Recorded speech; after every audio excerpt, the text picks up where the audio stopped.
Y habíamos hablado y tenemos que hacer un pequeño repaso sobre eso para poder abordar el tema que quiero abordar hoy como mis reflexiones, mis percepciones sobre los acontecimientos que se desarrollan en la humanidad. Y habríamos hablado y dicho que las creencias religiosas es mentira, eso no producen guerras. Que lo que producen guerras y los orígenes están como causa las luchas que se van generando en los pueblos, que van alcanzando un nivel de progreso, un nivel de desarrollo en el que ellos se van fortaleciendo y van creando ejércitos para preservar sus riquezas, sus territorios que van ganando y que lo van sometiendo, que lo van subyugando. Y ahí empiezan a desarrollarse esas grandes naciones que se enriquecen, generalmente, como hemos dicho, haciendo negocios, haciendo intercambios, haciendo todas relaciones que tienen que ver con la ciencia, con la cultura, con los sistemas productivos, pero a conveniencia del jefe, del más fuerte.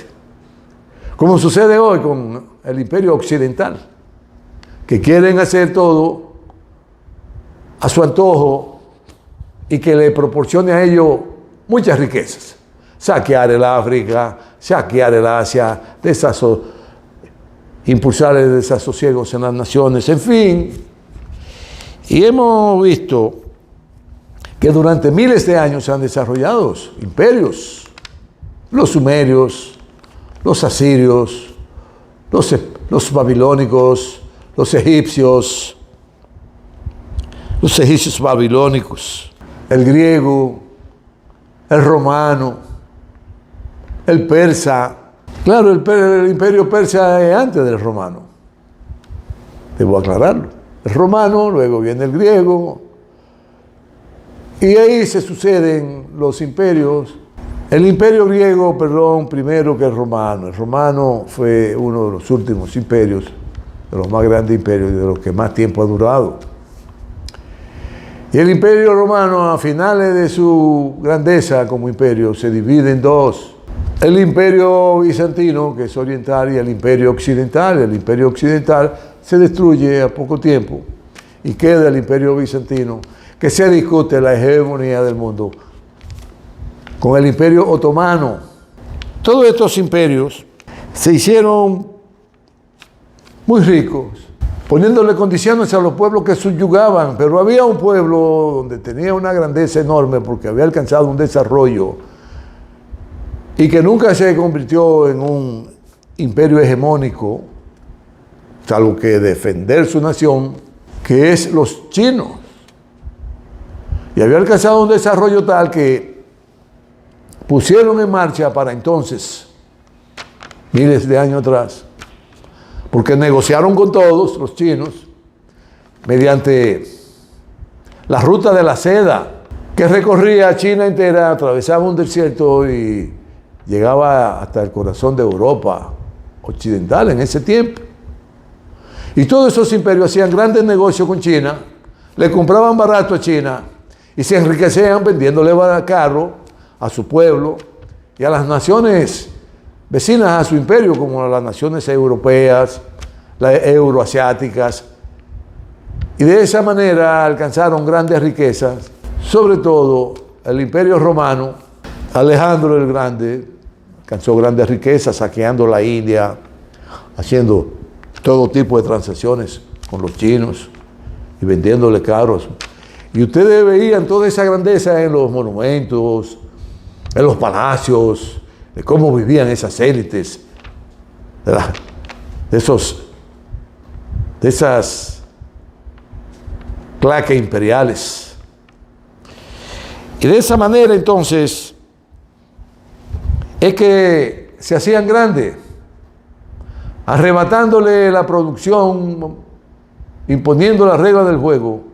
Y los chinos, que siempre han sido muy astutos en los negocios, su objetivo es vender, aunque muchas veces pierdan, pero que cuando ganen empatan y le produce bienestar a su pueblo.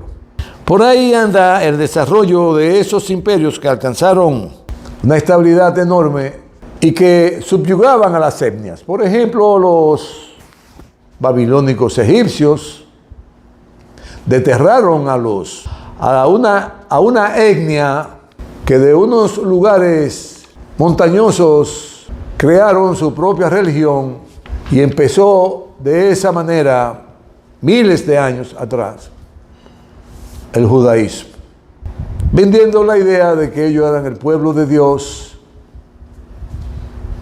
y que tenían como misión dominar al mundo y que toda la humanidad iba a ser esclavo de ellos. ¿Qué es lo que están tratando de hacer? Por eso el sionismo, la expansión, el expansionismo, sobre la base del supremacismo, del racismo, del clasismo, del religiosismo. Y resulta ser, y viene el caso, que para Dios no hay pueblo predilecto. Todos los pueblos del mundo son pueblos de Dios. Así que son unos mentirosos los judíos, y que con la alianza que tienen con el imperio occidental, ese imperio que les mató a ellos alrededor de 2 o 3 millones de creyentes, no 6 millones como han querido venderle al mundo, el de degenerado de Hitler y que hoy se comportan peor que Hitler. Y luego uno de los imperios, sobre todo el islamista, el imperio persa, lo acoge en su santo seno y lo deja desarrollarse económicamente, aún su creencia. Y esto es importante que se sepa. Lo que tiene que ver con China es muy interesante y China ha llegado hoy a un punto de desarrollo en lo social, por la exclusión de la pobreza, en lo cultural, en todo lo que tiene que ver, todas las áreas de las artes y de la belleza que generan la cultura, en lo científico, en su sistema socialista, porque el socialismo es un sistema que genera bienestar a todos los sectores de la población en cuestión. Y el que no entienda su naturaleza y característica, entonces se desvía, como le pasó a la Unión Soviética, por lo que colapsaron, dejaron aflorar la corrupción que el imperio occidental los indujo a corromperse, a esos altos dirigentes, y ya sabemos la historia.